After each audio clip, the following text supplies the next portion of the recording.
मेरी एनी माड़ी किस्मत लिख दिया वे रब्बा, क्यों तेरे हाथ नहीं कंबे।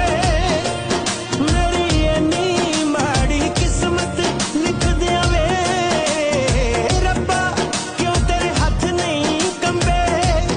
क्यों तेरे हाथ नहीं कंबे, क्यों तेरे हाथ नहीं कंबे रब्बा वे। दोस्तों जरा सोचिए, सुबह उठते ही आपके आंगन में घुटनों तक पानी भर गया हो। जिस खेत में कल तक हरी भरी फसलें लहलहा रही थीं, आज वहां सिर्फ लहरें उठ रही हैं। बच्चों की पढ़ाई रुक गई है, घर की दीवारें गिर रही हैं और रोजी रोटी पूरी तरह डूब गई है। ये कोई फिल्मी सीन नहीं, ये असलियत है पंजाब की, जहां बाढ़ ने जिंदगी को उलट पुलट कर रख दिया है।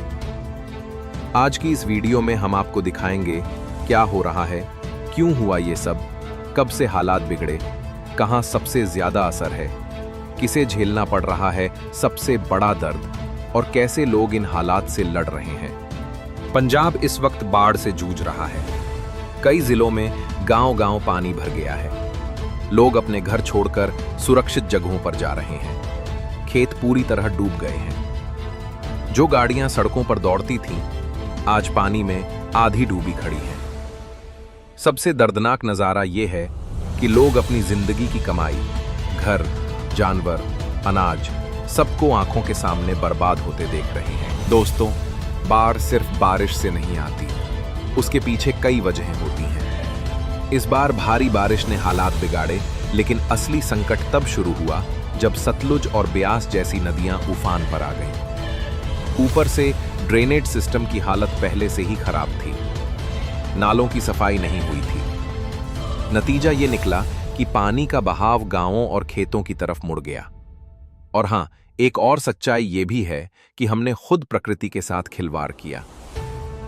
जहां नदियों का रास्ता था, वहां घर और सड़कें बना दी। अब जब पानी अपने रास्ते पर लौटा, तो उसने सब बहा दिया। ये संकट पिछले हफ्ते से लगातार बढ़ रहा है। शुरुआत में लोगों ने सोचा कि बारिश थम जाएगी तो पानी उतर जाएगा, लेकिन बारिश रुकने के बाद भी नदियों का जलस्तर कम नहीं हुआ। हर दिन नई कहानियां सामने आ रही हैं। कहीं किसी मां ने बच्चों को नाव में बैठाकर बचाया, तो कहीं बुजुर्ग अपने घर की छत पर दिन रात गुजार रहे हैं। दोस्तों, पंजाब के रोपड़, होशियारपुर, कपूरथला और फिरोजपुर जैसे जिले बुरी तरह प्रभावित हैं। रोपड़ में गांवों की गलियां तालाब बन चुकी हैं। होशियारपुर में कई स्कूलों में पढ़ाई बंद है और उन्हें राहत कैंप में बदल दिया गया है।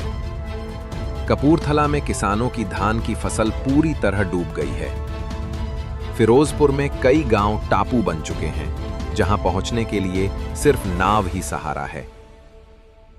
ये सिर्फ नक्शे पर जिले नहीं हैं, यहां इंसान रहते हैं और वो इंसान आज मदद की पुकार कर रहे हैं। सबसे ज्यादा मार किसानों पर पड़ी है। मेहनत से बोई फसलें, जिनसे परिवार का साल भर का खर्चा चलता, सब पानी में बह गया। मजदूरों के पास तो बचत भी नहीं होती। उनके घर कच्चे होते हैं जो पानी में टिक ही नहीं पाए। कई लोग सिर्फ एक बोरी सामान लेकर राहत कैंप पहुंचे हैं। बच्चों की मासूम आंखों में डर है। बुजुर्ग बार बार आसमान की तरफ देख रहे हैं। कभी दुआ करते हैं कि बारिश थमे, कभी सोचते हैं कि सरकार कब मदद पहुंचाएगी। ये दर्द किसी एक घर का नहीं, हजारों परिवारों का है। लेकिन दोस्तों, मुसीबत चाहे कितनी भी बड़ी क्यों ना हो, इंसान की हिम्मत उससे बड़ी होती है। एनडीआरएफ और पुलिस टीमें नावों से लोगों को निकाल रही हैं। गुरुद्वारे और मंदिर अपने दरवाजे खोलकर लंगर चला रहे हैं। स्कूलों को राहत कैंप बनाया गया है। कई लोग अपने घरों को दूसरों के लिए पनाहगाह बना रहे हैं। पंजाब की मिट्टी की यही खूबी है, यहां इंसानियत हर तूफान से बड़ी है। दोस्तों, ये बाढ़ सिर्फ पानी की नहीं, ये इम्तिहान है सब्र का, इंसानियत का और हमारी एकता का।